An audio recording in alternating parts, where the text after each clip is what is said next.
Vamos a esperar unos minutitos.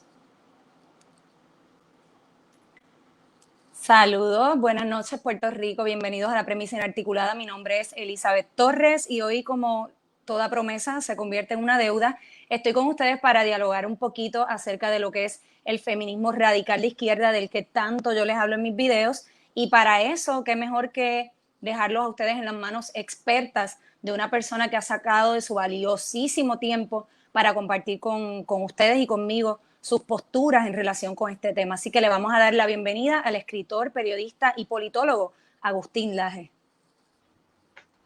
¿Qué tal, Elizabeth? ¿Cómo estás? Mucho gusto, gracias por la invitación. Hola, hola, gracias a ti, Agustín. Sé que estás bien ocupado y que estás de entrevista en entrevista, dando conferencias y todo esto.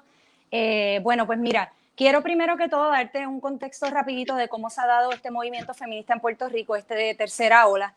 En Puerto Rico es una cuestión reciente toda esta cuestión de las marchas y todo este feminismo medio violento así, que se manifiesta a través de agresiones en las redes sociales, a través de la persecución, y todo este feminismo que tú conoces muy bien en Puerto Rico ha tomado un auge bien vertiginoso en los últimos, yo te diría que 3 años, sobre todo.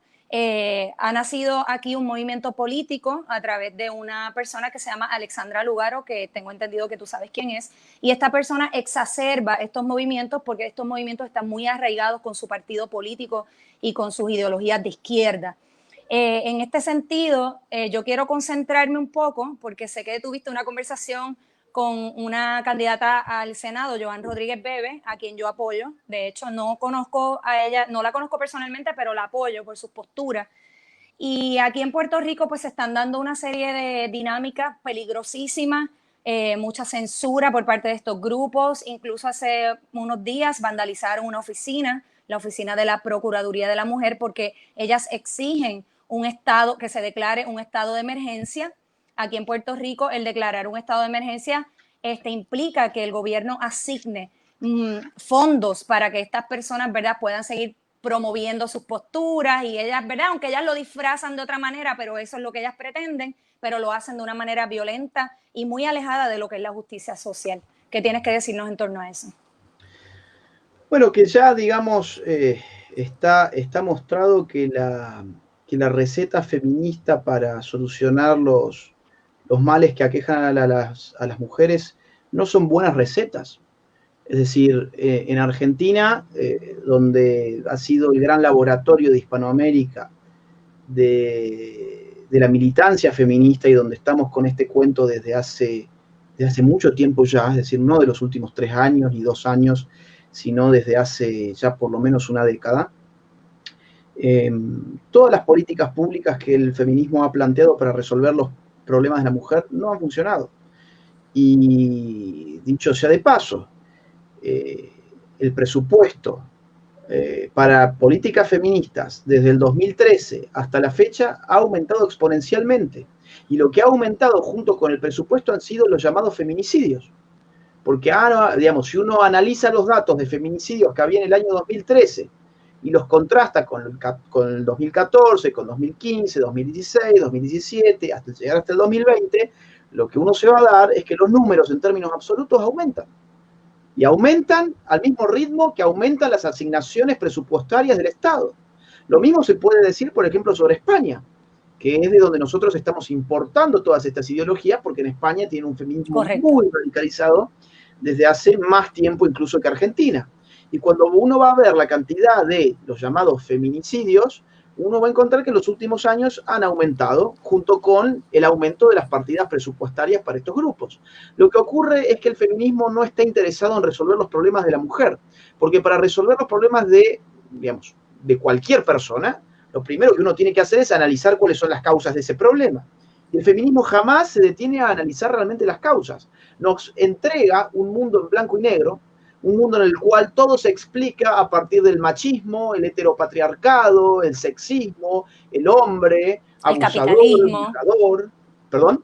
El capitalismo. El capitalismo, el neoliberalismo, todos estos fantasmas que ellos construyen, que la gente se los termina creyendo, y bueno, si yo encuentro causas que yo mismo he construido y que no tienen, digamos, sustento en la realidad, y por supuesto que cualquier plan de acción que yo elabore sobre la base de esas causas no va a resultar, Claro. no va a resultar porque esas causas no son reales. Es decir, cuando analicemos, por ejemplo, los feminicidios, yo supongo que este estado de alarma que vos referías recién debe tener que ver con la violencia a la mujer. Ese es el punto, supongo. Sí, bueno, Agustín, es el de la violencia doméstica, que ellas le llaman violencia de género, para referirse única y exclusivamente a la violencia contra la mujer. Pero en Puerto Rico, por ejemplo, en lo que va de año han habido, en la última cifra, claro, yo creo que aumentó un poquito en los últimos días, pero las muertes de mujeres no llegan a 35.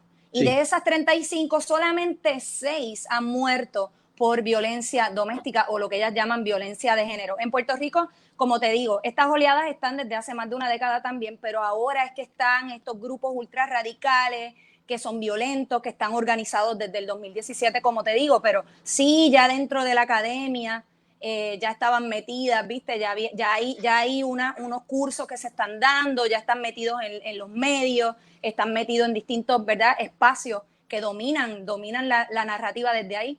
Pero en el caso de los feminicidios en Puerto Rico, por ejemplo, esa es la cifra.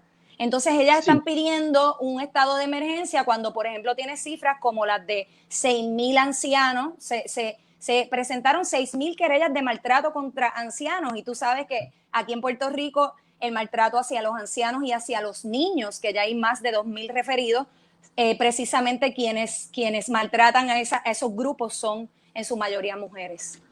Vos fíjate que, bueno, claro, el número que yo tenía de feminicidios sale de una nota de la jueza Maite Rodríguez del mes de octubre, o sea, este mismo mes. Ella hablaba de 36, o sea que tu cifra es acorde con los datos de este mismo mes, ¿no? Y claro, a ver, ¿qué es el feminicidio? Para mí el feminicidio tiene un problema conceptual, que es que se supone que es el hecho de matar a una mujer porque es una mujer, ¿no? Entonces algo así como que yo odio a la mujer y la desprecio, entonces como desprecio a la mujer y la odio por ser mujer, yo la mato. Llevado al caso de los abuelos, de los ancianos, que vos me decías 6,000, claro, uno podría armar una ideología y decir, lo que ocurre es que los jóvenes odian a los ancianos y por eso los están maltratando. Exacto. Digamos, no creo que ese sea el motivo. Evidentemente habrá razones de muchos tipos, ¿no? Digo, ninguna justificable, pero sería absurdo, digo, querer explicar algo tan complejo como es la violencia con una única variable, además que nunca se constata, porque en cada uno de estos feminicidios jamás yo he visto que un tribunal ordene pericias psicológicas y psiquiátricas para determinar que efectivamente el móvil del asesinato fue el odio que ese sujeto le tenía a esa mujer por el hecho de ser mujer. Más aún, sería inexplicable en ese caso por qué ese sujeto, en vez de matar, vamos a decir, a su esposa, no mató a su madre, o acaso su madre no era mujer también, o no mató a su hermana, que no es mujer también, o a la vecina, o a la que le vendió el pan a la mañana, que era una mujer también. ¿Por qué ellas plantean, en ese sentido, lo que ellas plantean es, porque claro, ahora yo soy objeto de toda suerte de persecuciones en las redes por parte de estos grupos radicales que son, increíblemente, son minoritarios, pero son estridentes, son, ¿verdad?, gritan alto. Lo que ellas plantean es que la mujer muere a manos de un hombre que entiende que esa mujer es su propiedad. Y yo quiero que tú sepas, Agustín, que yo fui víctima de violencia doméstica y fui portavoz de las víctimas de violencia doméstica. Conozco muy bien el problema y sé que ese no es el problema, esa no es la causa. Un hombre no te mata porque tú eres una mujer. Un hombre te mata porque algunos, y eso sí es cierto, hay algunos hombres que son machistas, pero dentro de los 3 millones de habitantes que hay en Puerto Rico, supongamos que hay 1 millón de hombres, no vamos a establecer un estado de emergencia por 6 muertes, aunque todas las muertes son importantes, porque recién en estos días murieron 2 mujeres relacionadas con el narcotráfico. Ninguna feminista abogó por esas muertes. ¿Me sigue? Incluso cuando vos fíjate qué falaz que es todo esto, porque cuando uno va a ver el índice de violencia, digo, la frecuencia de la violencia entre la pareja lesbiana, por ejemplo, donde se tiene una mujer y una mujer, no solamente es altísima, sino que incluso es más alta que las parejas homosexuales de hombres y hombres. Y en algunos países también es más alta que la violencia entre pareja, entre hombre y mujer. Al mismo tiempo, si vamos a hablar de violencia, sería interesante revisar algunos estudios que hablan a las claras de que la mujer suele ser en promedio incluso más violenta que el hombre en el marco de la pareja, solamente que la mujer expresa la violencia de otra manera, por ejemplo, con violencia psicológica, o por Exacto. ejemplo, con golpes, con objetos o golpes que no causan la muerte por una cuestión de fuerza física. Entonces, no es cierto que acá hay una concepción del hombre que la mujer es su propiedad y entonces va a disponer de su vida hasta el punto de matarla o azotarla. Que hay hombres que hacen eso, Claro. solo que son una minoría, es decir, hemos hablado de 36 casos en un país que tiene 3 millones de habitantes, que más o menos en todos los países el 51% de las personas son mujeres y el 49% son hombres. Suponte que fuese 50-50 para redondear. 1,5 millones de puertorriqueños, vos encontrás 36 personas que han asesinado a su mujer. Evidentemente, generalizar y decir que hay un estado de ataque sistemático del machismo contra la mujer es un absurdo. Es Es absurdo. estadísticamente absurdo. Es No, y totalmente esa estadística que tú planteas, tengo que aclarar, son 35 muertes de mujeres, pero no todas son por violencia doméstica. Hay algunas asociadas al narcotráfico, eso fue lo que dijo la policía de Puerto Rico, otras asociadas a trifulcas, peleas, robos. Solamente seis, y creo que ahora subieron 2 más, creo que ahora son 8. Solamente 8 están asociadas a lo que es la violencia entre parejas. Claro, si me podés enviar el link que está saliendo, digo, este video por Facebook, yo lo puedo compartir ahora mismo en mi perfil, si me lo podrías enviar por WhatsApp, ¿sí? Sí. Mientras nosotros seguimos hablando, así yo lo comparto ahora mismo en mi perfil de Facebook. Sí, efectivamente, digamos, acá de lo que se trata es de penetrar la opinión pública, confundir la opinión pública, hacerle generar una, digamos, una falsa idea de lo que es la sociedad en la que vive. Entonces las mujeres empezarán a resentirse contra los hombres, ¿no? Empezarán a temer de los hombres. Te pongo un ejemplo, en Costa Rica, los manuales de educación sexual integral les enseñan a los niños que la masculinidad es un factor de violencia en la sociedad costarricense. Entonces, y cuando vos vas a ver la cantidad de casos de hombres que golpean a mujeres en Costa Rica, resulta que no representa ni al 1% de los masculinos en Costa Rica. Y vos decís, y a los niños le están enseñando que la masculinidad es tóxica y que es violenta y que es machista. Bueno, esta gente, por eso es una ideología, porque no tiene que ver con la realidad, sino con la deformación de la realidad. Y como te decía recién, esto al final, contra quien más atenta, no es contra el hombre que, dicho sea de paso, lo demoniza, lo criminaliza, lo estigmatiza, sino que repercute sobre todo contra la propia mujer. Porque Exacto. es la propia mujer la que en definitiva no puede solucionar sus problemas porque cuando piensa que los está solucionando, en verdad está militando políticamente en virtud digamos, de organizaciones que le han mentido respecto de las causas de sus problemas. Es como que yo vaya a un médico, porque hace un mes que me duele el estómago, y el médico me diga, no, mira, ¿sabes qué? Te duele el estómago porque hace un mes te comiste un caramelo que te cayó mal. Entonces, no te preocupes, a ver, te voy a dar esta pastilla que es analgésica y todo va a andar perfecto. Yo vuelvo al mes siguiente y sigo con dolor de estómago. Y le digo, no, ¿sabes qué? No me curé. No, bueno, tomate otra pastilla más porque yo estoy seguro que fue el caramelito que te comiste hace 2 meses. Y así durante años, Bueno, evidentemente el perjudicado voy a ser yo, porque no voy a resolver mi problema. Con las mujeres pasa lo mismo, que es que muchas han comprado el libreto feminista y no se dan cuenta que el libreto feminista no está solucionando nada. Y como no está solucionando nada, en definitiva lo está agravando. Está agravando porque además nos está sumergiendo en una sensación de que estamos viviendo una especie de guerra de sexos, ¿no? Hay mucha gente que hoy está viviendo su vida como en una suerte de guerra de sexos. Yo conozco muchas mujeres que hoy están, por ejemplo, sumamente resentidas con sus padres, con sus hermanos, con sus parejas o que han terminado relaciones simplemente porque fueron muy bien primadas. Esto se llama en comunicación social priming, ¿no? Es una técnica donde vos primás a alguien con un discurso sistemático. Te voy a poner un ejemplo así un poco burdo, pero que es real. Yo te bajo desde los medios de comunicación durante años ¿no? Que los hombres son machistas, que quieren decidir sobre los cuerpos de las mujeres, que son opresores, que son violentos, que se creen dueños de la vida de las mujeres, que las dominan, que el patriarcado, que el heteropatriarcado.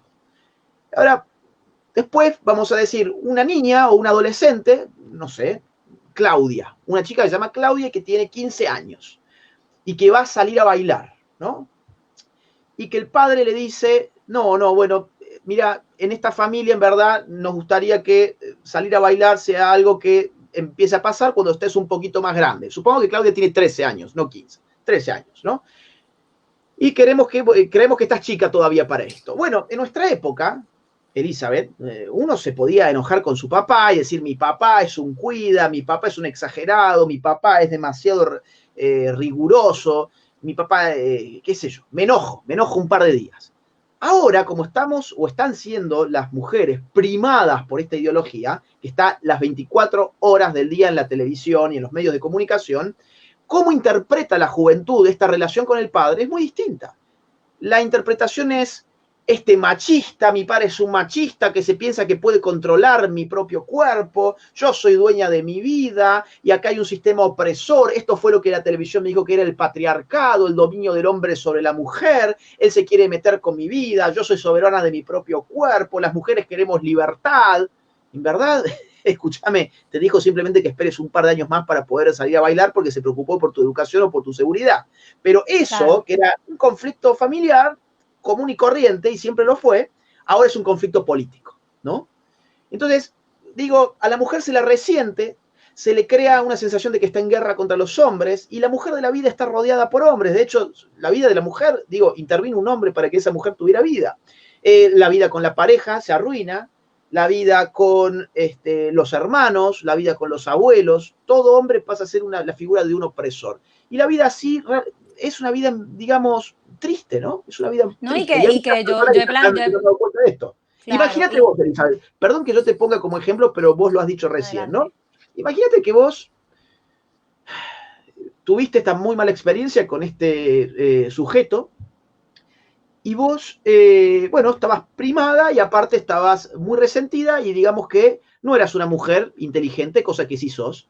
Y supongamos que entonces, claro, pasó esto con este hombre y vos dijiste, claro, acá en la televisión me vienen diciendo hace años que los hombres son violentos, que golpean mujeres, que nos dominan, que quieren hacerse de nuestros cuerpos, que son violadores. Y yo tuve esta experiencia, por lo tanto, todos los hombres son así.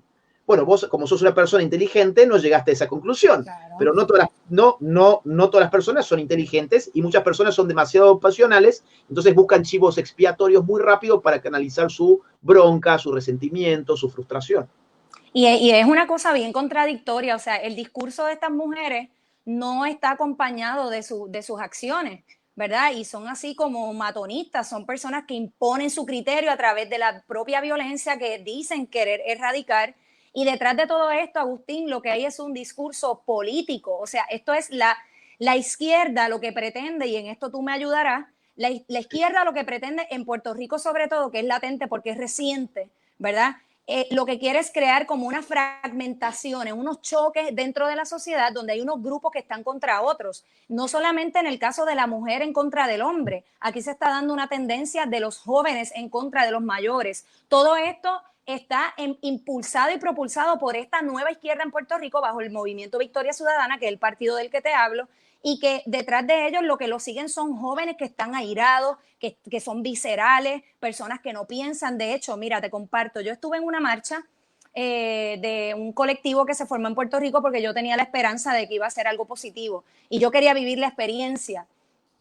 Cuando yo acudí a esas marchas, yo llevé una pancarta que decía la acusación contra hombres inocentes también es violencia, y me cayeron arriba, me rompieron las pancartas, me dieron con una bandera, me escupieron, o sea, me insultaron. Fue una cosa bien violenta y yo entendí por mi propia experiencia que aquí se estaba dando, se estaba anidando ese feminismo radical. Mira, quisiera que habláramos un poquito sobre los mecanismos que estas personas y que estos grupos utilizan para hacerse del poder y de la narrativa, o sea, para dominar la narrativa, entiéndase, medios de comunicación, la academia, estar estratégicamente posicionados dentro de la política, por ejemplo, convertirse en mujeres con poder, juezas, legisladores, senadores, para poder desde ahí propulsar e impulsar este tipo de ideología radical.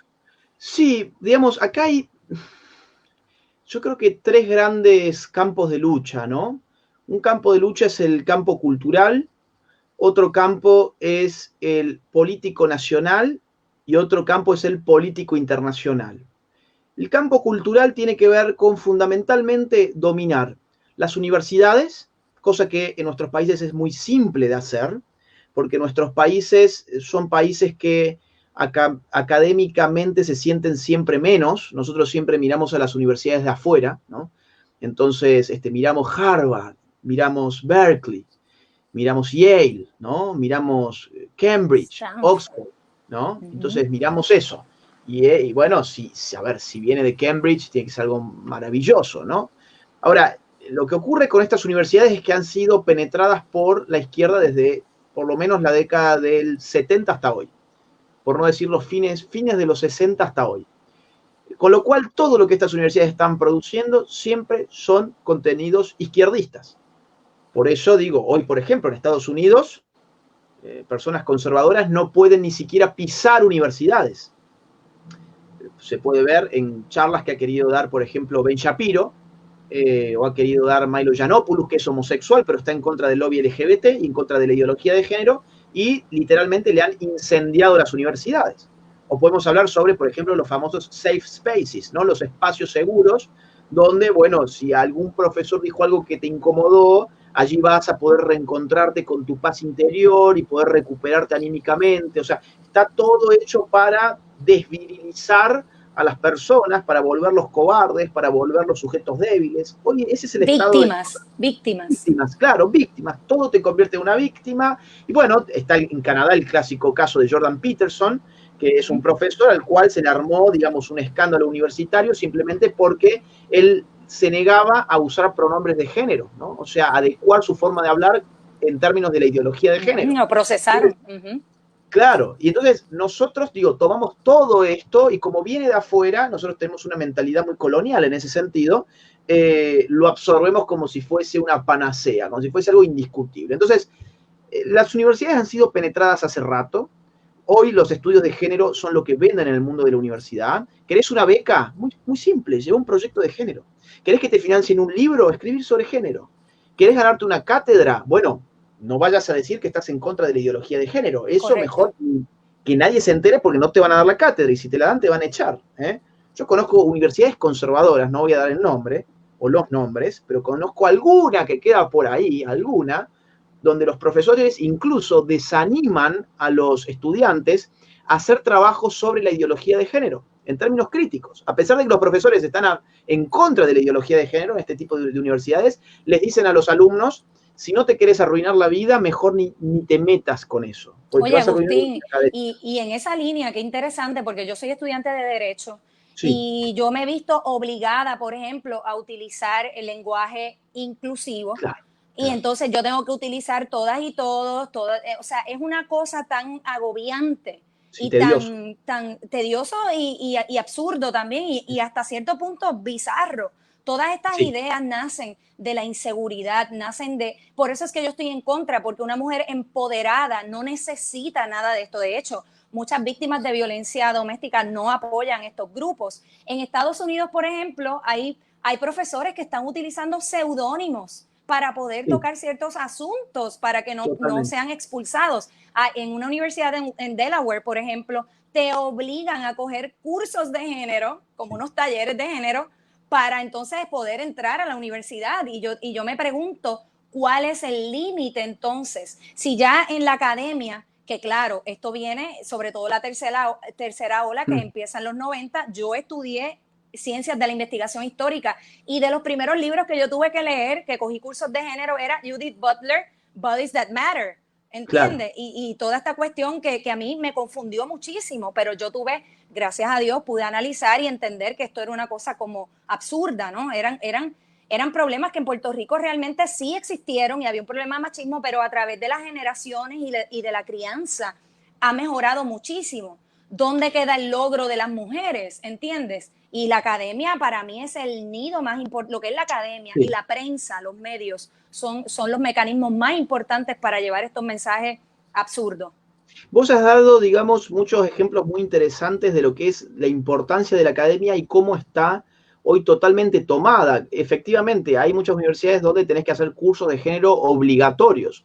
Hay muchas universidades donde si decís algo que se sale de la corrección política, te llaman a que te retractes Ajá. públicamente. Incluso te pueden expulsar. En México, digo, para no irnos a Estados Unidos, en México, un joven estudiante de Guadalajara se contactó conmigo hace un par de meses porque lo querían expulsar de la universidad porque había subido en sus redes sociales personales un video donde se mofaba del himno feminista. No sé si el himno feminista llegó a Puerto Rico, este himno que dice el violador eres tú, no sé Sí, si lo conociste, bueno, sí, claro, sí. ok, se mofaba, este chico hizo una parodia del himno y lo quisieron expulsar de una universidad jesuita. O sea, una Wow. universidad católica. Es decir, no se piensen que las universidades católicas están a salvo de esto. Yo estudié en una universidad católica, que de católica tenía el nombre nada más, y yo fui a debatir a la Universidad Católica Pontificia del Perú, escoltado por guardaespaldas.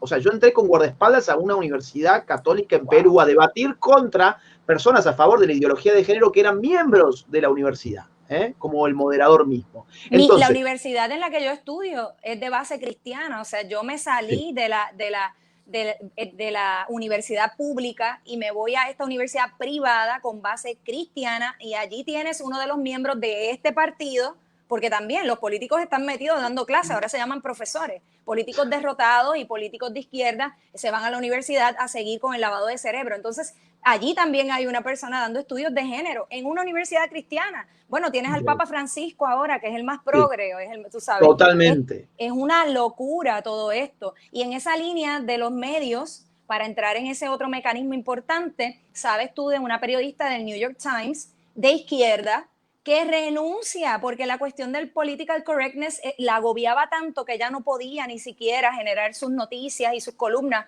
porque era una limitación demasiado exagerada y ella renunció. Ahí tenés un desplazamiento del poder de la academia al poder de los medios. Es decir, el periodista no cae del cielo, ¿no?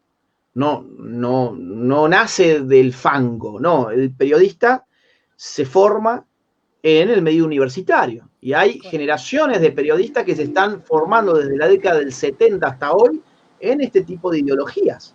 Entonces, lógicamente, digo, vos vas a contratar un periodista y todos han pasado por los cursos de género, los adoctrinamientos de género, y saben además que para llegar a ese puesto probablemente necesitan llevar ese paradigma de género.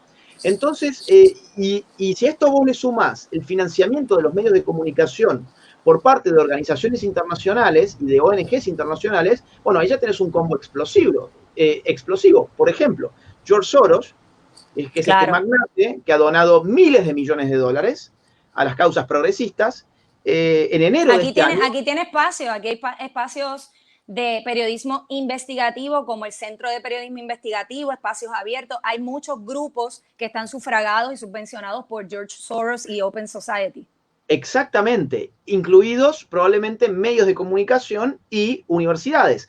Sin ir más lejos, el 24 de enero de este año, George Soros puso $1.000 millones en distintas universidades. Entonces, claro, si a todo eso vos le sumás además el factor del dinero, vas a tener una cosa impresionante. Entonces, el terreno cultural tenés universidades cooptadas, medios colonizados, iglesias penetradas. Lo del Papa Sí. Francisco, que vos has dicho recién, es un caso muy claro. Y lo de, por ejemplo, ciertas iglesias evangélicas también están siendo penetradas con algo que han empezado a llamar teología queer. Ya hay incluso una Biblia queer, que vos la podés, si entras en Amazon, sugiero no comprarla, pero ahí está, ponen Biblia queer y vas a ver toda una reinterpretación bíblica de un Jesús homosexual, digamos, y de los apóstoles teniendo relaciones homosexuales y todo ese tipo de cosas, ¿no? Entonces, tenés iglesias, o sea, la fe, la educación, o sea, las universidades, los medios de comunicación, o sea, la comunicación, además la instrucción escolar, porque se meten en los colegios a través de las reformas de la currícula escolar con la excusa de esto que ha tenido mucho éxito, que es la mal llamada educación sexual integral, que en verdad no es educación, sino que es adoctrinamiento en un paradigma único, que es el del género. Y que es un paradigma moralizante, no es una óptica, digamos, científica. Son posturas, por ejemplo, que la homosexualidad debe ser celebrada. Bueno, ¿y por qué? ¿No? O sea, hay gente que piensa que no. ¿Por qué todos tenemos que estar sometidos a ese paradigma? ¿A eso le llaman educación sexual? No, eso no es educación sexual. Eso es bajar un único paradigma moral sobre el género, nada más. Correcto. Entonces, digo, esa es la batalla cultural. La batalla política nacional es, digamos, lo que tiene que ver con los partidos políticos y con los tres poderes del Estado. Las leyes de género te pueden venir por el poder legislativo en forma de ley, te pueden venir por las Cortes Supremas, o sea, por el Poder Judicial, en términos de jurisprudencia o interpretación de fallos, o reinterpretación de leyes, que suelen hacerlo mucho. Por ejemplo, en Costa Rica. En Costa Rica no ha pasado la ley de matrimonio homosexual por el Congreso porque no le daban los votos, entonces compraron a los jueces de la Corte Suprema de Justicia y los presionaron y dijeron, nunca nos dimos cuenta, pero ¿saben qué? El matrimonio homosexual siempre fue legal en este país, pero nos dimos cuenta hoy, ¿no? Entonces, y tocar estos asuntos, Agustín, en esta misma línea, es ser homofóbico. Entonces empiezan con todo este discurso y la cuestión conceptual para que tú te sientas culpable, para que tú seas el rechazado, el enemigo de estos grupos. Sin embargo, yo tengo amigos homosexuales que se han expresado en contra de estas líneas discursivas y ellos también son blancos de los ataques de estas personas. O sea, no importa si tú eres abortista, como Camille Paglia, tú sabes que ella es una feminista norteamericana que la detestan muchísimo. Ella es abortista, ella es transgénero, ella se considera una persona ultraliberal. Ella cree en todas estas cuestiones, ¿verdad? De total liberalidad, como se entiende en Puerto Rico y en Estados Unidos, y sin embargo ella también es rechazada. O sea que esto no es una lucha por la cuestión de género, esa es la fachada. Detrás de esto lo que hay es una lucha política de la izquierda y en el caso de Puerto Rico, de la izquierda separatista, anti-yanqui, que lo que pretende es la independencia de Puerto Rico. Y eso es lo que yo quiero que la gente que está escuchando comprenda, cómo se utiliza la academia. Yo fui maestra 10 años y cuando fui maestra yo tuve que enfrentarme a la cuestión de la ideología de género en las escuelas, que la siguen empujando. De hecho, este partido político dentro de su agenda urgente eso es lo que pretende, ¿verdad? Imponer, porque también la cuestión de la imposición, imponer la ideología de género en las escuelas. Y otra vez, ¿qué hay detrás de toda esta agenda? Si no es una agenda política, anticapitalista, ¿verdad? Del nuevo marxismo y todo esto. Y entonces, en lo que es los medios, ¿quién lucha contra eso?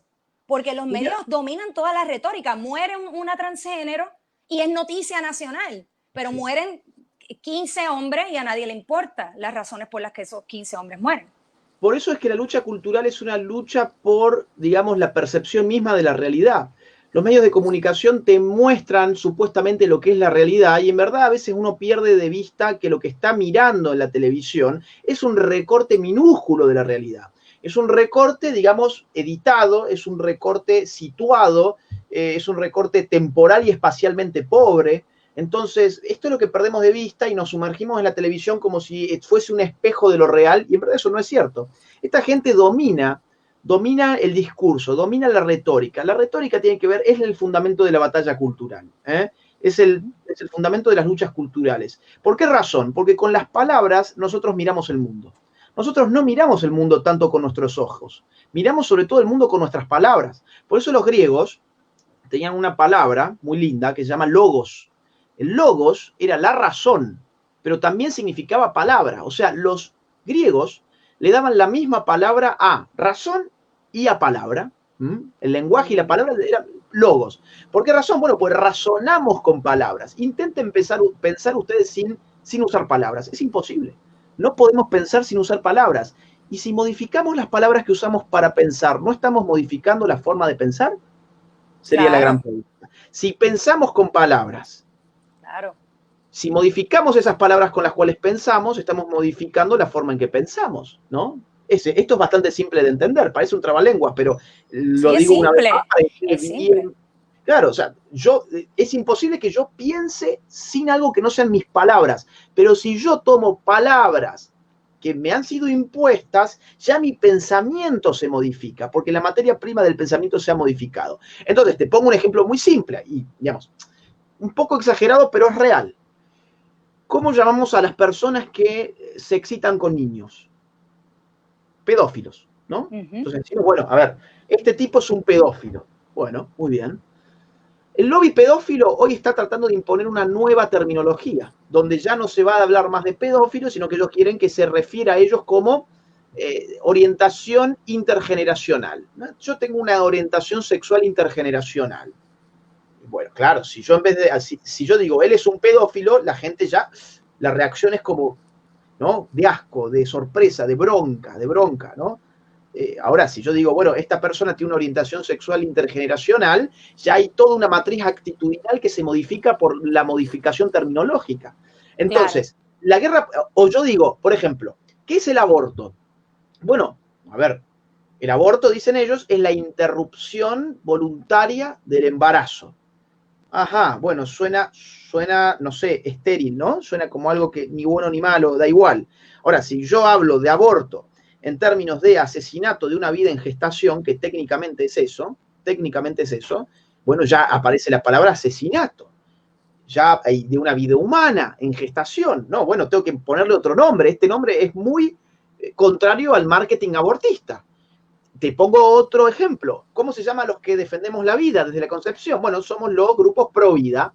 Ahora, en Argentina, claro, si nosotros somos los pro vida, ¿qué vienen a hacer los grupos pro aborto? Bueno, los pro muerte. Entonces, la prensa, como se vio en ese problema, de decir, ¿cómo escribimos esto? ¿Cómo ponemos grupos pro vida se manifiestan? Si ponemos grupos pro vida, significa que los abortistas, o sea, nosotros, la prensa, somos los pro muerte. Entonces, ¿sabes qué hicieron? Cambiaron pro vida por antiderechos. Entonces, ahora en Argentina, los grupos pro vida se llaman grupos antiderechos. ¿Por qué? Porque si somos los pro vida antiderechos, ellos son los pro derechos, los que están a favor de los derechos. Entonces ya es como una comedia. Esto es una cuestión risible. Mira, en esta propia línea de los conceptos, porque claro, está la política, la academia, los medios, pero a través de qué mecanismos cotidianos, bueno, del lenguaje, ¿no? Que es lo que estás planteando. Sí. Aquí en uno de los debates recientes, sabes que estamos ante unas elecciones el 3 de noviembre, y en uno de los debates recientes, la conductora de uno de los debates le dice a este candidato a la gobernación que es conservador y es cristiano, él plantea la cuestión de lo que es la preferencia sexual y ella le dice, no, disculpe, déjeme corregirlo, no es preferencia sexual, es orientación sexual, porque claro, preferencia alude a que tú lo eliges. La orientación es como que algo natural que debe fluir. Y qué bueno que tocas el asunto de la pedofilia, porque sabes tú que yo estoy siendo atacada de pedófila porque precisamente yo lo que expreso es que esta cuestión de la ideología de género le abre las puertas a toda suerte de reclamos, ya sea de los pedófilos, ya sea de los transespecies, de las transedades y de todas las nuevas trans que aparecen, que se anclan en la libertad para amar y la libertad para autopercibirte como tú quieras, y el otro tiene que aceptarlo, y tras todo el Estado tiene que darte los derechos que tú exiges. Bueno, es que la pedofilia, digamos, podría ser totalmente legitimada con el enfoque de género, con la llamada perspectiva de género. De hecho, eso es lo que están haciendo los grupos pedófilos. A ver, invito a la gente a que ingrese en la NAMBLA, por ejemplo, que es un lobby pedófilo de lo más conocido en Estados Unidos. NAMBLA, así como suena, lo buscan por Google y van a ver cómo tratan de legitimar las relaciones pedófilas. Lo hacen todos con las perspectivas de género. O, por ejemplo, podemos ir a ver casos de violadores de niños que se han defendido en tribunales diciendo que en verdad ellos se autoperciben también como niños. O por ejemplo, podemos ir a ver un TEDx que tuvo lugar en Alemania hace no mucho tiempo, hace más o menos 1 año y medio, 2 años, en el cual la ponente del TEDx era, digamos, una militante pro pedofilia y legitimó la pedofilia como una orientación sexual natural. O podemos, por ejemplo, ir a revisar de grupos de psicólogos en Canadá que han explicado que la pedofilia es una conducta sexual natural como la heterosexualidad, por ejemplo, ¿no? Entonces, sí, a ver, Pero ellas lo niegan, o sea, ellas niegan esto. El que yo lo haya planteado en un video me costó que me censuraran la página, me borraron una de mis publicaciones, los insultos han llovido, a Joan Rodríguez Bebe, que estuviste con ella, la tildaron de pedófila en un medio de comunicación de derecha en Puerto Rico, o sea, que se cataloga como un medio de derecha por el productor que está detrás. Lo tildaron de pedófilo también por atacar ciertos asuntos relacionados con esta mujer que es la líder de todos estos grupos. O sea y si ellos niegan esta realidad. Si en Puerto Rico uno ataca la pedofilia, uno se convierte en pedófilo. En pedófilo. Cuando tú le hablas a estas personas de que la pedofilia se está abriendo paso a través de la perspectiva de género o de la ideología de género, de los discursos que ellas mismas elaboran, ellas se molestan porque ellas lo niegan. Pero es que niegan la realidad, es una negación constante de la realidad. Esto es tan simple como preguntarle, ¿qué determina la sexualidad? Ok, según tu paradigma, tu gran paradigma de género, ¿qué determina la identidad sexual? ¿Cómo se determina la identidad de una persona? Bueno, el paradigma del género dice que a través de la autopercepción, ¿no? O sea, que la autopercepción es un motor legítimo para determinar mi propia identidad. Por eso yo puedo ser hombre, o puedo ser mujer, o puedo ser dentro de la variedad de género que a mí se me ocurra. Entonces, digo, con la misma lógica, a ver, ¿cómo determino yo mi edad? ¿Cómo determino yo mi edad biológica si me has dicho que la biología no tiene nada que hacer en la determinación de la identidad? ¿O existe una identidad sexual que es artificial, pero hay una identidad etaria que sí es objetiva? ¿Y por qué una es artificial y otra es objetiva? Tendrían que explicar muchas cosas que no pueden explicar. Porque o van por la identidad totalmente autoconstruida y tienen que aceptar, por ejemplo, la autopercepción en clave de edad. Como dicho sea de paso, en Canadá ya se ha aceptado gente de ese tipo. Hay un caso muy famoso de un sujeto que tiene 54 años y se empezó a autopercibir como una niña de 6 y fue adoptado por una pareja, fue adoptado como una nena y terminó en un colegio. O hay un caso muy interesante en Chicago de un hombre que dice en los tribunales, como dije recién, luego de haber violado a 3 niñas, dice que él en verdad es un niño atrapado en el cuerpo de un adulto. O hay un adulto de 34 años en Estados Unidos que recibe seguridad social como si fuese un niño porque él dice que es un niño atrapado en el cuerpo de un adulto y duerme en una especie de cuna gigante y chupa un chupete. ¿Y cuál es el límite, Agustín? O sea, ¿cuál es el límite cuando tú misma estás diciendo esto de ser hombre y mujer es una construcción social que tenemos que librarnos de todas estas jaulas sociales, pero a la vez tú como transgénero dices, ok, ahora no voy a ser mujer, ahora voy a ser hombre? Estás haciendo uso de esos constructos sociales también. Ese es el punto. O sea, ¿por qué yo puedo transformarme en una mujer de 31 años? Yo tengo 31 años. ¿Por qué yo puedo transformarme en una mujer de 31 años con simplemente hacer así y autopercibirme? Yo hago así y ahora me autopercibo como Agustina. Y ya soy Agustina y puedo ir a cambiar mi DNI, mi identificación frente al Estado.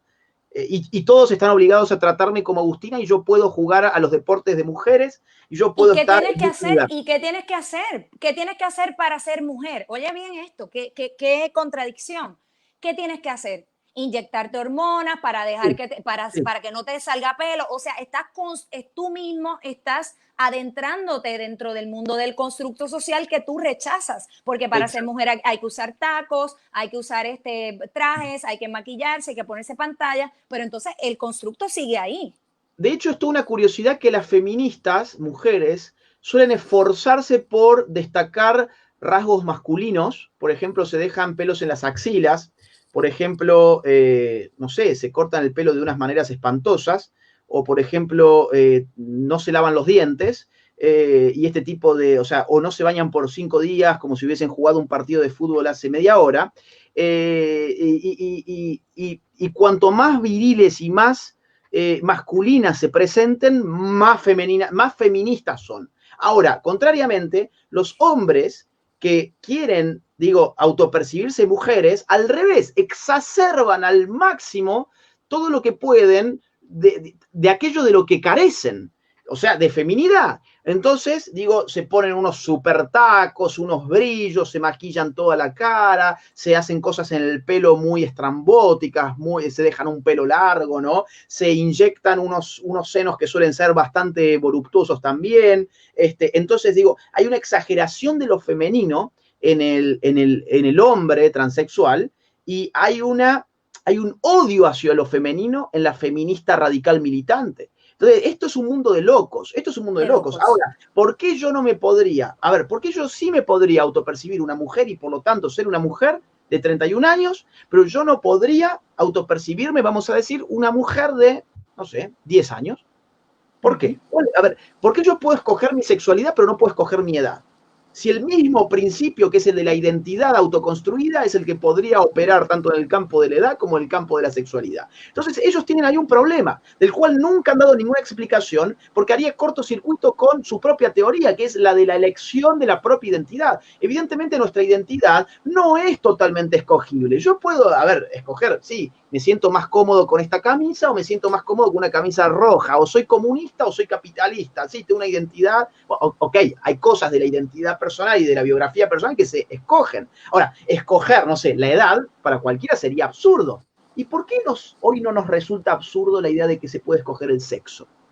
Pues cuidado, esto se llama ventana de Overton, es decir, es una técnica psicopolítica a partir de la cual vas abriendo una ventana en la cual va ingresando más y más aire frío, ¿no? Va ingresando cada vez más lo que uno quiera hacer ingresar. Entonces, claro, hoy ingresa y ya la gente asume que el sexo es algo que se puede elegir. Bueno, ¿quién te dice que mañana la edad no se puede elegir? ¿Y quién te dice además, digo, si tenemos L, G, La especie también. ¿Por qué no puedo ser ahora jirafa o perro o gato? ¿Por qué no puedo elegir la especie? Ya hay O sea, casos. ¿cuál es claro, los he visto, y cuál es el límite? Y ahora volviendo un poco al origen de esta conversación, ¿dónde quedó la violencia de género y lo que resuelve el problema? Fíjate cómo esta conversación llega a un punto en que ya el origen de esto desaparece por completo. Mira, no solamente no lo resuelve, como te decía, y esto es sumamente importante, yo creo, de entender, no solamente no lo resuelve, sino que lo agrava. Y yo te voy a mostrar, a ver, yo tengo muchas conferencias acá armadas, nunca he dado ninguna en Puerto Rico todavía, pero Te vamos a traer. yo te quiero mostrar algunas cosas, ¿sí? De lo que pasa con todo este paradigma de género, la deconstrucción y toda esta porquería. Voy a compartir pantalla, ¿sí? Vos Claro. decime si se ve, por favor, para que la gente, digo, bueno, la gente puede pensar, esto es una exageración, esto es una mentira. ¿Se ve ahora la pantalla? Vamos a ver si el técnico la proyecta. A ver, claro, supuestamente yo la estoy compartiendo y estoy mostrando en este momento, si no se ve, bueno, lo describiré simplemente, el caso de un travesti paraguayo que fue reclutado por ONU Mujeres, ¿no? Entonces, bueno, ya hay un hombre de Paraguay que está, digamos, en calidad de representante en alguna medida de las mujeres de un país. No se está viendo, ¿cierto? No, todavía no. Él está en eso.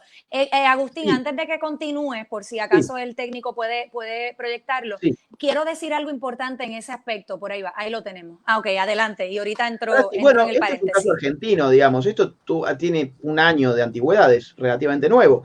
Un tipo, así como lo ves, como en Argentina los hombres se jubilan a los 65 y las mujeres a los 60 años, fíjate que para eso no hablan de brecha de género, ¿no? Es decir, los hombres en general en nuestros países se jubilan más tarde que las mujeres, y empiezan a trabajar también más temprano que las mujeres. Y bueno, para ahí ya no aplica la igualdad de género, ¿no? Pero bueno, Claro. este señor cumplió 60 y dijo, bueno, las mujeres se jubilan a los 60 y este Estado dice que uno tiene 60 años. A ver, perdón, y uno dice que uno es mujer u hombre según su autopercepción, pues a partir de ahora yo me empiezo a percibir mujer. Hizo su cambio de sexo, le dieron su DNI como mujer y se jubiló 5 años antes. Travestis que se han metido en los deportes en Argentina, está lleno, las mujeres no quieren jugar con ellos, pero bueno, allí están por órdenes judiciales, incluso en las categorías de atletismo en casos de Estados Unidos, levantamiento de pesa en caso de Australia, el fútbol y el básquet, por ejemplo. Esto es un clásico. Miss España, digamos, en el universo, España mandó a un travesti. Casos de certámenes de belleza. Un travesti que lo conoce todo el mundo. Es como cuando muere un transgénero en Puerto Rico. Todo el mundo hace, hasta los artistas hacen canciones y se la dedican por un transgénero o un transexual. Y entonces ellos le dan notoriedad a estos asuntos para seguir en la normalización de este tipo de conducta. Así es, así es. Y hay muchas mujeres, porque cuidado, hay muchas mujeres que, claro, se nos ha vendido que para ser mujer una tiene que ser, o mejor dicho, que toda mujer es feminista. Eso no es cierto. El feminismo es una postura política, nada más. Hay muchísimas mujeres que no son feministas. Y por lo tanto hay muchas mujeres que no creen en la ideología de género y por lo tanto les molesta, por ejemplo, una mujer que juega al fútbol femenino, bueno, y jugar con un hombre no es la idea, en principio, ¿no? Entonces hay muchas mujeres que están disconformes con esto y nadie las escucha. Ahí el feminismo ni aparece y ni te cuento en estos casos. No, y peor que no las escuchen, es que las censura, es que las persigue, sí. Es que las ataca, es que te mofa, es que te burla, es que eres inservible, sí. Es que eres una macharrana. En el caso tuyo, cuando estuviste hablando con Rodríguez Bebe, empezaron a decir, pero y este tipo que viene de Argentina a hacer mansplaining, por eso yo promoví esto como un mansplaining, como que tú no tienes ese derecho. Lo mismo han hecho con la iglesia. La iglesia, este movimiento en Puerto Rico, este movimiento político, solicita al Estado que excluya a la iglesia de la discusión pública en torno a los asuntos de género y la perspectiva de género. O sea, es todo lo opuesto a la libertad de expresión. No, a ver, esto de que yo vengo a hacer mansplaining y no sé qué, es porque no tienen argumentos. Si ellas tuvieran argumentos, no se esconderían en un eslogan tan estúpido. Porque independientemente de lo que yo tengo entre las piernas, que además, según ellas mismas, es algo que no tiene relevancia, ahora parece que sí tiene relevancia cuando uno tiene que opinar. Por eso. Claro, a ver, por lo que yo, a ver, mi opinión no es más verdadera o más falsa de acuerdo a lo que yo tengo entre las piernas. Eso, ¿sabes cómo se llama? Sexismo. Eso es sexismo. Claro. O sea, acusarme a mí de hacer mansplaining simplemente porque soy hombre, no es un buen argumento, chicas feministas de Puerto Rico. Yo les invito a que si ustedes tienen mejores argumentos, bueno, traten de refutar los míos y eventualmente lo debatimos públicamente. En mi caso, por ejemplo, es todo el tiempo un reto, pero tú sabes qué pasa, Agustín. Estas cosas no hay que ser un erudito, ni hay que estudiar filosofía, qué bueno que si lo hacen, magnífico. Yo estudié historia, en tu caso tú estudiaste filosofía, ciencias políticas y todo esto, y maravilloso, ¿no? Porque eso te da un panorama más amplio. Pero esto se puede entender desde el sentido común. O sea, si tú analizas esto, pero mira, de manera básica y sencilla, tú te das cuenta que hay algo aquí que no está funcionando. Cuando tú las ves violentas, cuando tú ves que ellas se arrogan esta supremacía intelectual de que yo soy la inteligente, el bruto eres tú. Porque tú eres bruto porque tú no aceptas, no apruebas y no adoptas mis posturas. Si yo me resisto, yo soy la disidencia y a ti hay que quemarte en la hoguera pública. Fíjate qué poco que está funcionando, que esto que vos ves ahora en pantalla es perspectiva de género, por ejemplo, ¿no? Lo que ustedes llaman perspectiva de género, ustedes no, los que algunos puertorriqueños llaman perspectiva de género. Trasladan a un violador a una cárcel de mujeres tras su cambio de sexo. Claro, tenemos la idea de que el sexo se puede cambiar. Ya fuimos primados de esa manera, entonces ya nos parece algo normal. Por eso el sentido común está hoy en juego. Hay mucha gente que ya ha adoptado como sentido común que el sexo se puede cambiar como el color de la corbata, ¿no? Entonces acá lo han adoptado de esa forma, entonces han podido trasladar a un violador a una cárcel después de su cambio de sexo. Ocurrió que un par de meses más tarde lo tuvieron que aislar porque el violador había tenido conductas obscenas con las mujeres de esa misma cárcel. No es un caso aislado, acá tenemos El Mundo de España que nos informa de un violador. Sí, lo vi, que dice, ese caso lo vi. Claro, para ir a una cárcel de mujeres y abusa de 4 mujeres. Tenemos en Inglaterra también los casos muy similares, ¿no?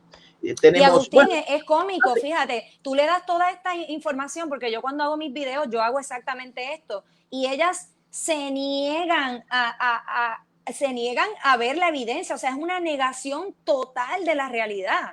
Constante. Es una negación porque es ideología. O sea, es que la ideología se define por la negación de la realidad. A ver, esto permite hoy la idea de que el sexo es una autoidentificación o es una construcción social. Un bombero en España fue acusado de maltratar a su mujer, de pegarle a su mujer.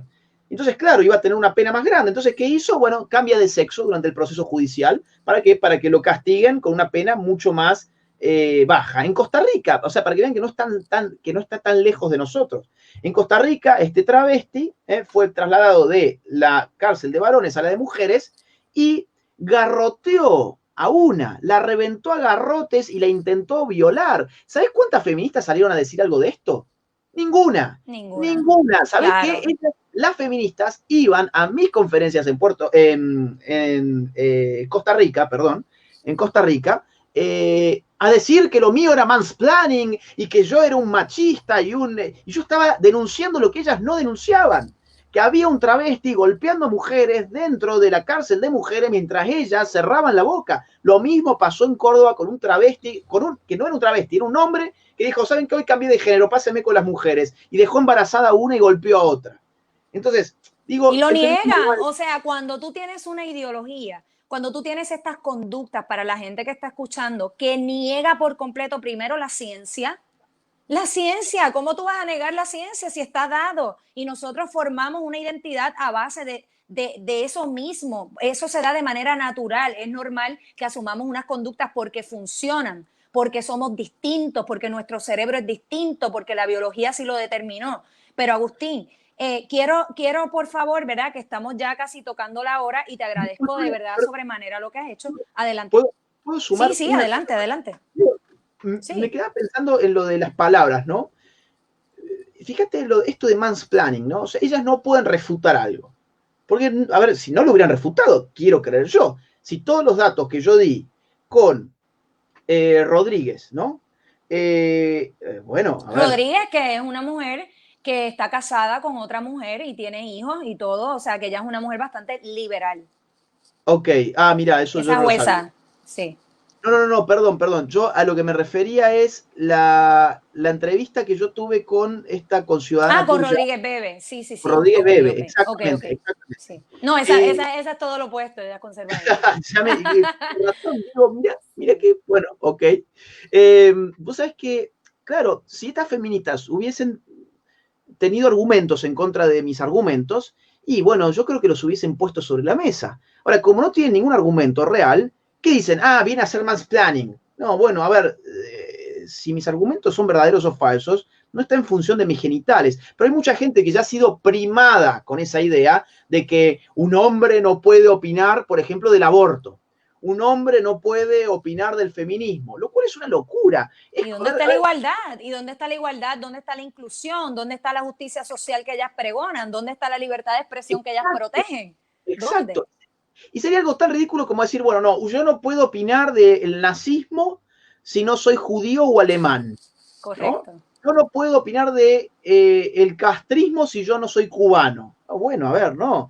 El punto de una opinión es la validez y la legitimidad de la voz que la enuncia, y la veracidad o no del contenido enunciado. Entonces, esto en primer lugar, fíjate las palabras, ¿no? Mansplaining ya parece que me destrozó. No dijo nada, pero hay mucha gente que lo absorbe de esa manera. Ahora, De hecho, fue una periodista, fue una ex periodista en Puerto Rico que ha ganado premios y todo, la que dice que aquí en Puerto Rico no es mansplaining, es mansplaining, como que tú estás explaining desde el punto de vista de un hombre. Y fue una periodista que lo hizo. explaining, yo pensé que planning.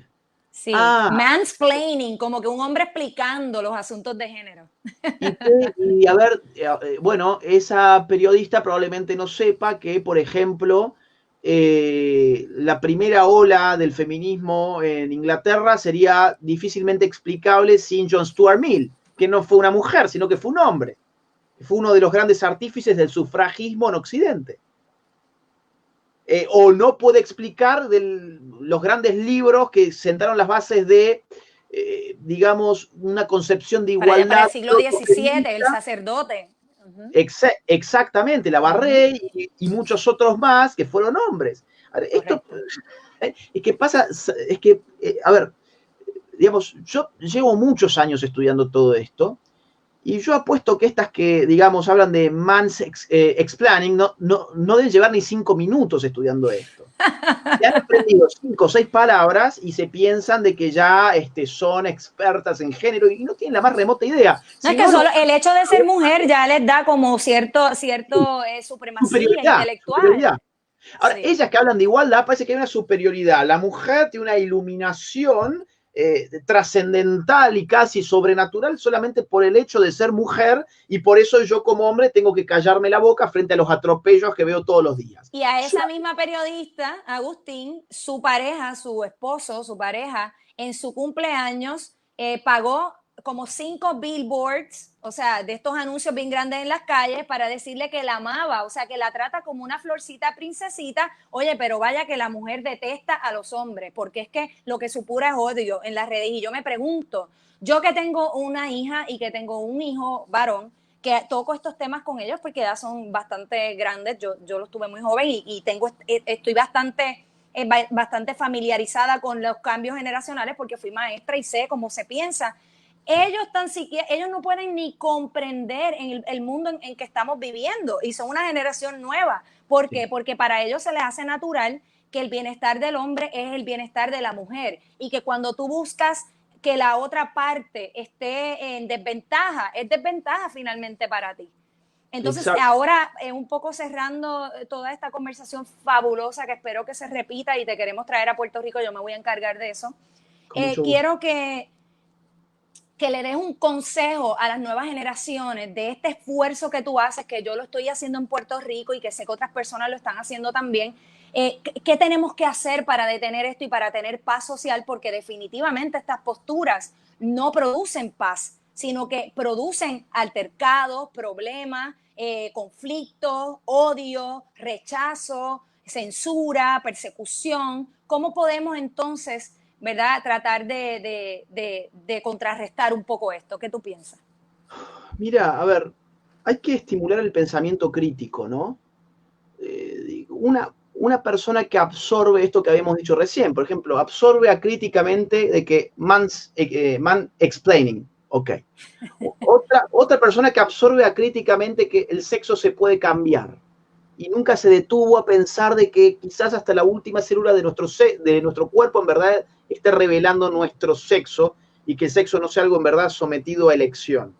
Una persona que se come el cuento de la interrupción del embarazo. Una persona que se come el cuento de que a las mujeres las matan por ser mujeres, como si los hombres salieran a las calles a asesinar mujeres porque las odian, ¿no? Bueno, yo creo que el primer antídoto contra todo eso es el pensamiento racional, el pensamiento crítico, que hace que uno, bueno, ponga en marcha las neuronas, y poniendo en marcha las neuronas te empezás a dar cuenta que acá las cosas no cierran. Y la siguiente pregunta sería, bueno, ¿por qué no cierra todo esto? ¿Cuáles son los intereses atrás de todo esto? Ahí te vas a encontrar intereses político-ideológicos, económicos. Las izquierdas muy metidas ahí y económicos. A ver, o nos vamos a creer que hay tantos recursos multimillonarios destinados a esta agenda porque los multimillonarios del mundo son personas muy comprometidas con las mujeres.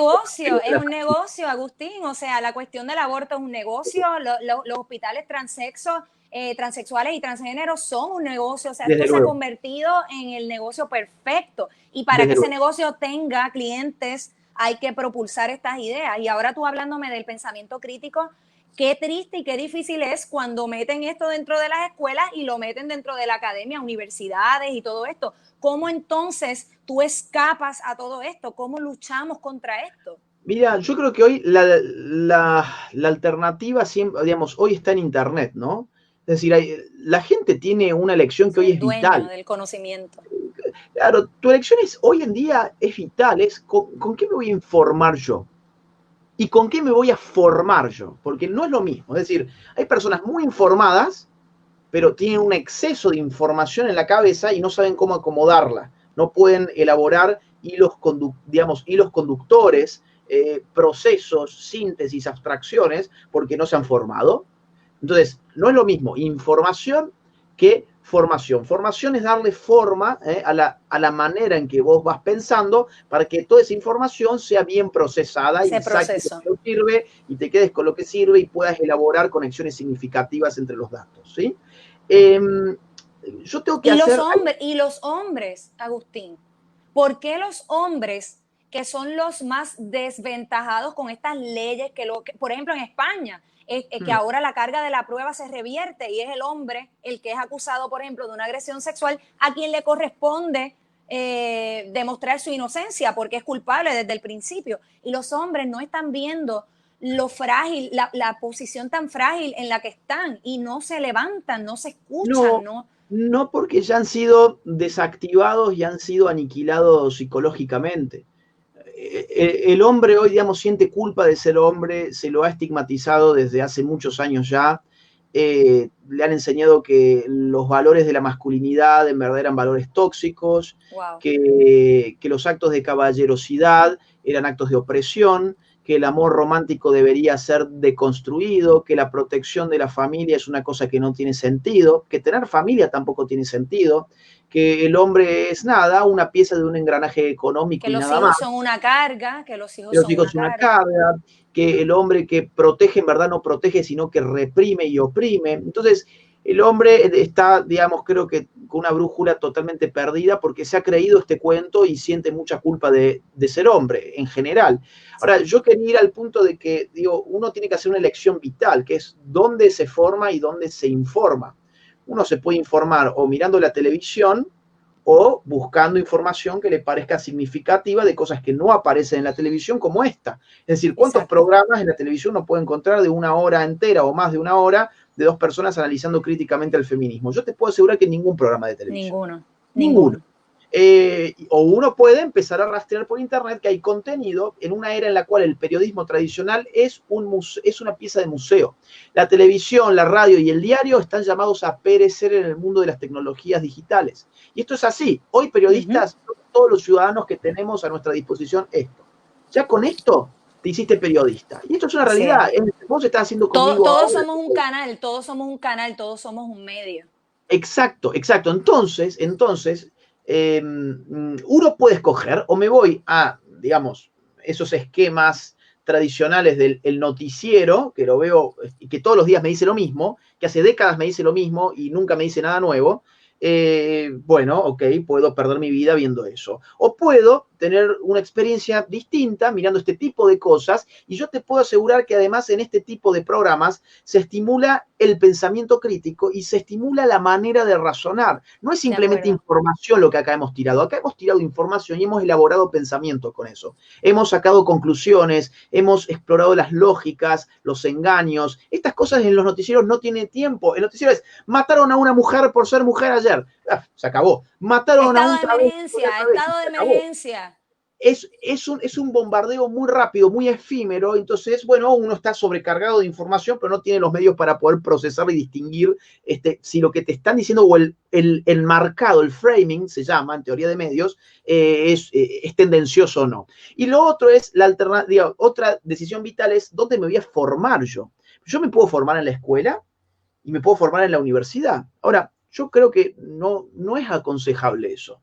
Es aconsejable desde el punto de vista formal, es decir, yo necesito un título, por ejemplo. Bueno, voy, rindo, digo todo lo que quieran que yo diga, porque de eso se trata la universidad, de decir todo lo que el profesor quiere escuchar, sacaste tu título, pero al mismo tiempo mi recomendación es ir formándose en paralelo con literatura que no te dan en la universidad. En la universidad todo está muy seleccionado para que vos salgas repitiendo lo mismo, salgas como un soldadito formateado. Entonces, claro, yo, por ejemplo, obviamente esto implica más trabajo, pero te da más libertad, porque ya no tenés una sola campana. Podés elegir tu forma de pensar. ¿Y qué sería esa, y un poco ahí, qué sería esa dicotomía que acabas de decir? O sea, tú vas a la universidad para ser libre porque el conocimiento te hace libre, pero acabas de decir, Agustín, no, tú vas a la universidad, tú tienes tu título y para ser libre tienes que buscar medios alternos de información. Exacto. O sea, que estas ideologías te esclavizan, son totalitarias. Te esclavizan porque en el nombre de la diversidad no te dan margen a escoger otra cosa. En el nombre de la diversidad no te dejan escoger otra cosa, no te dan ninguna alternativa. Ahora, acá hay alternativas. Hoy este diálogo es una alternativa al pensamiento único que se impone en el nombre de la diversidad. Entonces, uno aquí que ve esto puede elegir, ¿no? Bueno, además de leer toda, digamos, la droga mental que me dan en la universidad, bueno, a ver, qué interesante, voy a tratar de buscar alguna literatura alternativa a lo que estoy estudiando en la universidad para tratar de contrastarla y ver qué me cierra más y yo poder elegir qué es lo que me parece. Ahora, cuando te dan una única campana, no estás eligiendo nada. Te están haciendo escuchar siempre el mismo sonido, una y otra vez el mismo sonido. Añadiendo estas soluciones que estamos tratando de esbozar, ya un poco para cerrar, yo también pienso que debemos hacer lo que hacen ellas en un aspecto, por ejemplo, lo que hacen estos grupos. Tienes que prepararte, tienes que estudiar, tienes que tratar de llegar a puntos claves de poder para contrarrestar. Es por eso que yo estoy a favor de Joan Rodríguez Bebe, porque ella va a ser un contrapeso para estas líneas ultraliberales que, mira, Agustín, volviendo, yo no tengo ningún problema con que la gente decida hacer lo que es, pero esto tiene que tener un límite porque va a presentar problemas terribles que después no vamos a saber solucionar. Yo no tengo problema con que el que quiera, yo no creo en el aborto, pero yo no censuro a quien quiera hacerse un aborto. Yo simplemente quiero que podamos convivir unidos los distintos, ¿entiendes? Pero estos grupos quieren imponer sus criterios y utilizan la comunidad LGBT, que muchos no se sienten identificados, utilizan la comunidad trans, o sea, estos grupos que yo le llamo grupos de necesidad para llevar un reclamo que finalmente es político, ¿ves? Sí, Entonces, sí, aquí lo que nosotros debemos promover, yo como mujer obviamente, yo lo que promuevo es el empoderamiento real. ¿Cuál es el empoderamiento? ¿Cuál es? Pues mira, yo tuve una situación con mi hija, que tuvo un vecino que se pasaba ligoneando por las ventanas y radicamos una querella. Cuando el policía llega, empieza a piropearme. Y yo, que ya estaba un poco afectada con la situación del vecino en el techo de nosotros mirando por las ventanas, llega el guardia a tirarme piropos. Pues, ¿qué yo hice? Yo no cogí bandera, yo no lo insulté, yo simplemente presenté una querella y esa persona, ese policía, fue expulsado por segunda vez porque no era la primera vez, fue expulsado de empleo y sueldo, estuvo limitado por 3 meses.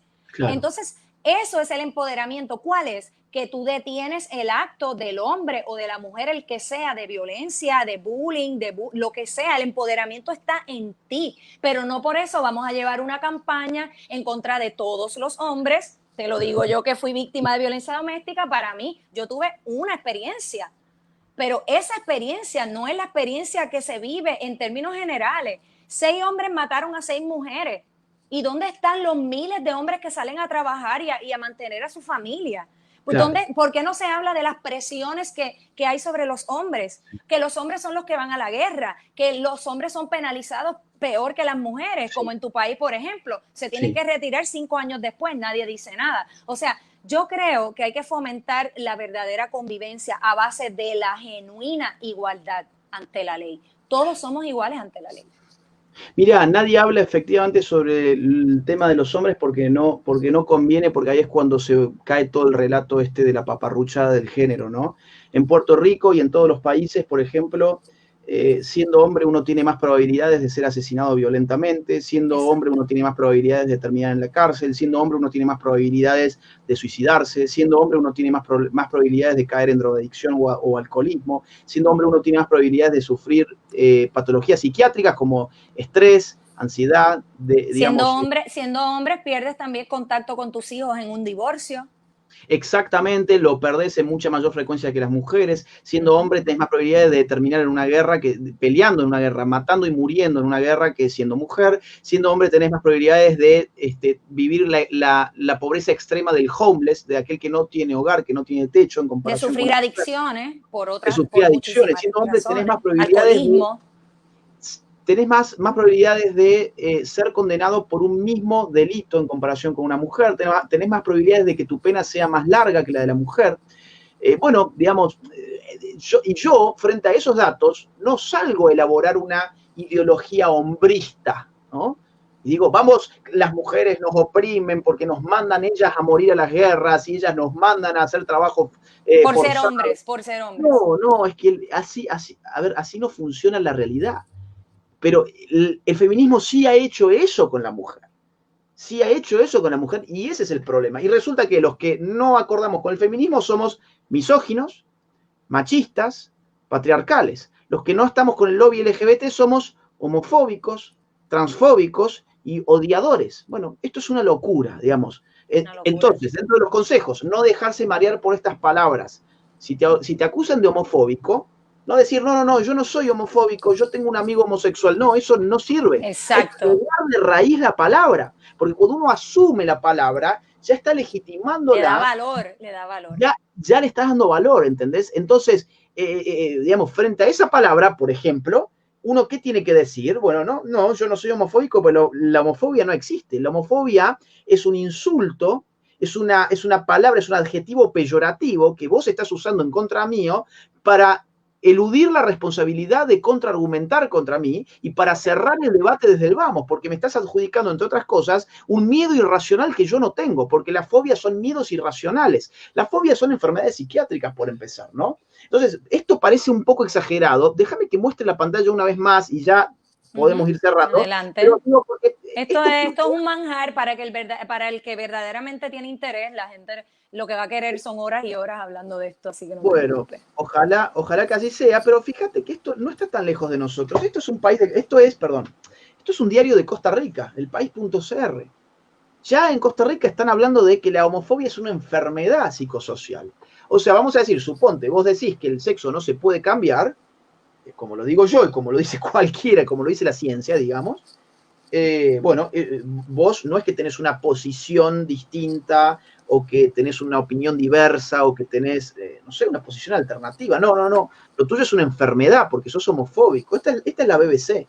Es que cambiaron todo. Tú recuerdas cuando la homosexualidad era considerada un trastorno psicológico y ellos con los lobbies LGBT lo sacaron del DMS, ¿verdad? Lo sacaron como una enfermedad. Entonces ahora ellos invierten los papeles y ahora la enfermedad la tenemos nosotros, que según ellos somos homofóbicos, que es una locura. Fíjate esto, ¿no? La BBC, uno de los medios más importantes del mundo, titula ¿Es la homofobia una enfermedad? Y cita a un psiquiatra que dice, nunca consideraría que un paciente es sano si no ha superado su prejuicio contra la homosexualidad. O sea, suponete, uno está en contra de la adopción homosexual, entonces uno ya no es que tiene una opinión distinta al lobby LGBT. Uno directamente es un enfermo mental. En Francia han lanzado estas pastillas, las han colocado en las farmacias, ¿sí? Los lobbies LGBT, y estas pastillas se llaman homofobiol. Son pastillas que dicen que son para curar la homofobia. Evidentemente, esto es una campaña política. Esto no es un químico, es un placebo, pero está allí para decirte, no, tu opinión no es una opinión. Tu opinión o tu forma de ver el mundo no es una forma de ver el mundo. Tu forma de ver el mundo en verdad es una enfermedad. Si vos opinas en contra del lobby LGBT, lo tuyo no es una posición respetable, es que vos estás enfermo. Este es el lobby. Esto es una locura, es una locura. De hecho, ese arco iris que está ahí medio opaco, ese es el arco iris del pedo pride, de los pedófilos.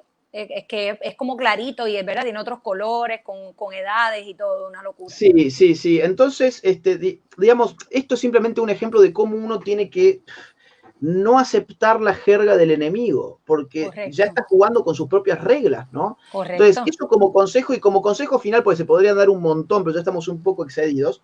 Como consejo final, ya que estamos en pandemia, los padres de familia vacunen a sus hijos. No me estoy refiriendo a la vacuna, me estoy refiriendo a una vacuna mental, exactamente. Es decir, muchos padres viven en una burbuja y dicen, no, en mi casa estos temas yo no los voy a hablar porque esa es la forma que yo tengo de proteger a mis hijos. No, al revés. Lo que vos tenés que hacer es la lógica de la vacuna. Es inocularle un virus desactivado para que cuando el verdadero virus ingrese ya haya formado anticuerpos ese joven. Entonces, excelente. Si vos no hablas con tu hijo, el virus va a entrar, o va a entrar por Hollywood, o va a entrar por Netflix, o va a entrar por la escuela, o va a entrar por la universidad, o va a entrar por el partido político, por el centro de estudiantes. O por el amigo, o por el sacerdote, porque están metidos en todas partes, o por el doctor, o por alguien va a hablar del tema.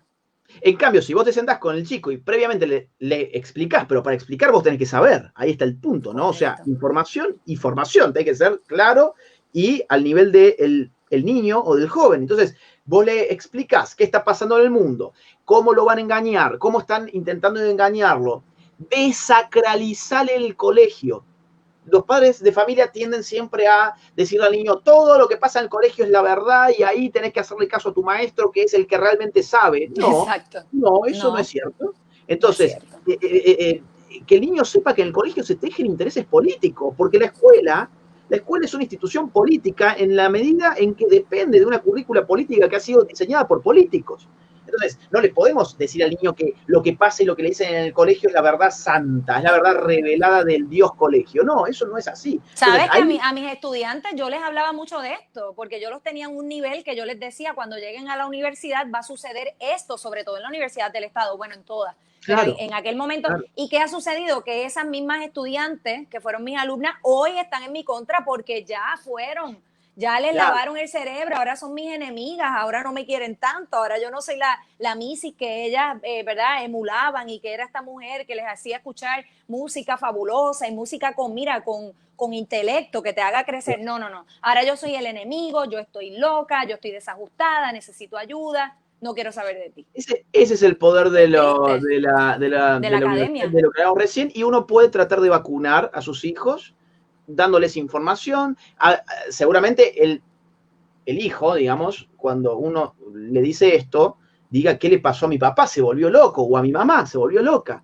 Pero cuando finalmente el virus real quiere ingresar, ahí se va a acordar de aquello que le dijo el padre o la madre, decir, no, no estaba tan loco mi papá, esto ya me Exacto, suena que me están queriendo manipular. Y ahí va a reaccionar exacto, no contra los padres, sino contra el colegio, o contra el exacto. adoctrinador de turno, ¿no? Entonces, ese sería un consejo como para cerrar para los padres de familia. Ay, pues Agustín, ha sido esto un manjar. Yo te agradezco tanto que hayas sacado de tu tiempo, que sé que estás bien comprometido.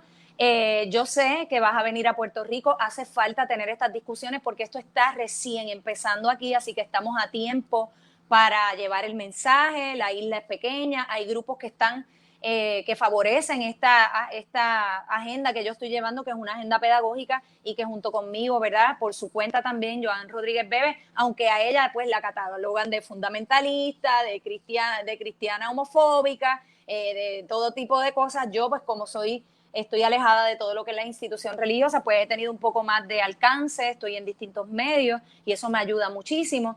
Te agradezco tanto y tanto de verdad haber tenido esta conversación conmigo y espero que vengas a Puerto Rico muy pronto después del COVID. Muchas gracias, Elizabeth. Ha sido un gusto para mí. Gracias por invitarme a tu canal, que lo ve tanta gente. Felicitaciones por todo el trabajo que estás haciendo. Gracias. Felicitaciones por tu valentía, por tu coraje. Espero estar en Puerto Rico apenas pase lo de la pandemia. Era algo que tenía pendiente antes de la pandemia, ya lo veníamos hablando. Ojalá que se pueda entonces. Y aprovecho este último segundo para desafiar públicamente a las feministas de Puerto Rico que dicen que mis argumentos no tienen sentido porque soy hombre, a que lo debatamos públicamente. Entonces, si estas que dicen que lo mío es absurdo porque un hombre no puede hablar de esto, pues entonces las invito a debatir públicamente estos puntos y todos los que ellas quieran. Así Así que será. bueno, te agradezco, Elizabeth, el espacio Hasta luego. y te mando un beso grande. Un abrazo a la distancia, Agustín. Chau, chau, hasta Gracias. la próxima. Chao. Bueno, mi gente, yo me despido, nos vemos luego. Gracias por escucharnos y recuerden que ustedes son los mejores jueces, pero solo si se les brinda la información correcta. Nos vemos pronto.